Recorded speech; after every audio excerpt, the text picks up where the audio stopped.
This seems to be the theme for Democrats. They're trying to adopt Tim Walz's strategy of calling the other side weird, and this comes as control of Congress next year hangs in the balance. Let's bring out our friend Chris Johnson with the National Federation of College Republicans up late with me tonight on the Final Five. Welcome back. Good to see you.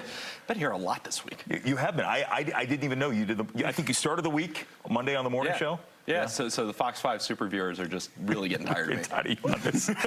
Hey, look, we know that has been sort of the attack that Democrats are focusing on, this whole idea of what is weird. I think it's a difference in values more so than people being weird, though. Is that working, though? Is that penetrating some viewers that might be on the fence? I think it probably is, just because there's a media environment that benefits them. I mean, this is just a known in reality that Democrats get much more lenient coverage. What was interesting in terms of weird this week was there's a CNN report about an ACLU questionnaire that Kamala Harris filled out that said that she would be supportive of transgender surgeries for illegal immigrants, which sounds like an Onion headline. And so when Trump mentioned that the other night, people are like, what a weird thing to say, but it's literally true. And so that's where it's not getting the coverage that you would want if you're a Republican trying to paint the other guys as weird, trying to flip that on them. So it's working pretty effectively. But this is where social media, alternative media, this is where you can kind of not relitigate it, but really put your side out there, and you could put out the so-called receipts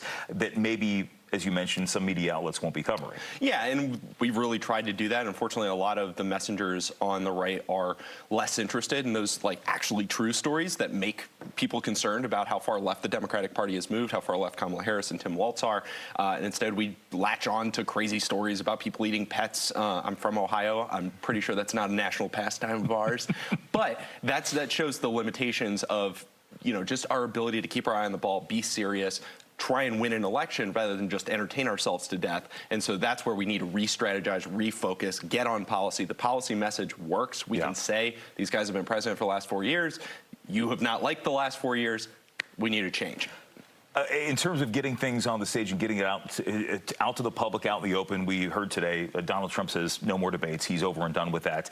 At this point, are there voters left to flip that may be all in on Trump or Harris, or at this point, is it just trying to find those voters who may be on the fence about going to the polls in the first place? Well, I think you're going to see a lot of split ticket voting. I think there are people that with legitimate concerns one way or the other, but when people rank how they view Congress gets a 20% approval rating. Right. But when they ask about their congressman, they're like 80% support. I love my guy. Yeah. So that's where you're going to see a lot of those split ticket votes. In terms of turnout, though, you're also going to have to see a strategy of get out the vote, because basically if you're a Republican, you know what you think about Donald Trump. You know the voters that think about Donald Trump. Sure. And so you're trying to change minds of a very small portion that does not have a strong opinion about either one. And that portion is a really low propensity voting block that, just started paying attention to politics. So we got to wake up right now, really get out there, win over those people, and just try to be normal. So you talk about split ticket voting, and it's really interesting, the numbers we're seeing in Maryland right now, because, look, Kamala Harris is likely going to win Maryland in an overwhelming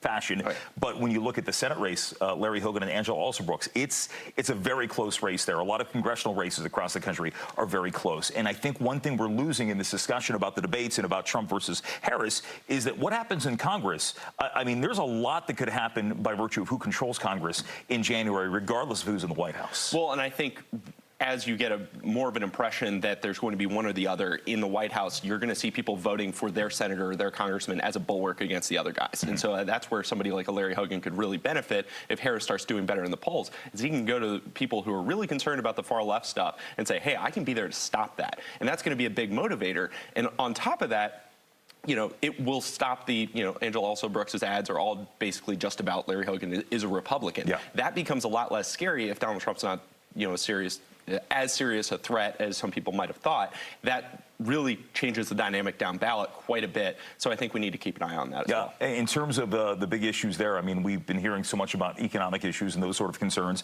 I mean, one thing that came up in the debate the other night that I was surprised by, and I know you're very passionate about issues related to climate change, that was brought up during that. I mean, what other discussions can we have related to important issues between now and Election Day? Yeah, the biggest challenge for the next presidency is going to be mostly foreign policy. It's going to be mostly what do we do about China, what do we do about Russia? Yeah. And I thought that the conversations around foreign policy shows, a very distinct worldview on how we address things.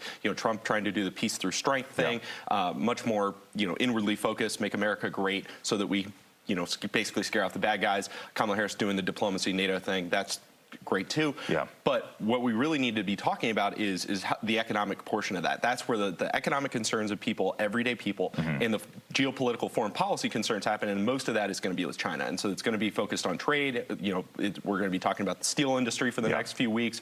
Ultimately, and there's a climate component there because China's the biggest polluter on Earth. So if we can hammer them, if we can beat them on the climate issue, build clean energy, innovate, outpace them, that's going to be better for our geopolitics. So it's all of those things intertwined. That's going to be the most important policy debate that we're going to be having between these two. All right, Chris, good to see you again. Thanks for coming in tonight. Thanks, man. We always appreciate it. Final Five is back right for this.